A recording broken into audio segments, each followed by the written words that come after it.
आग से खेलना बंद करो, रूस ने अमेरिका और इसराइल को खबरदार कर दिया।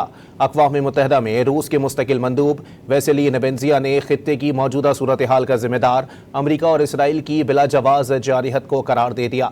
उन्होंने मशरिक़ वस्ता में जंग के खात्मे पर जोर देते हुए अमेरिका और इसराइल से कहा कि वो आग से खेलना बंद करें।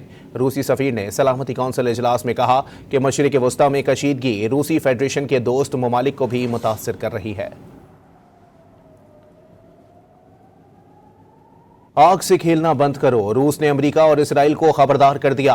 अक़वाम मुत्तहिदा में रूस के मुस्तकिल मंदूब वैसेली नेबेंजिया ने खित्ते की मौजूदा सूरत हाल का जिम्मेदार अमेरिका और इसराइल की बिलाजवाज जारहत को करार दे दिया।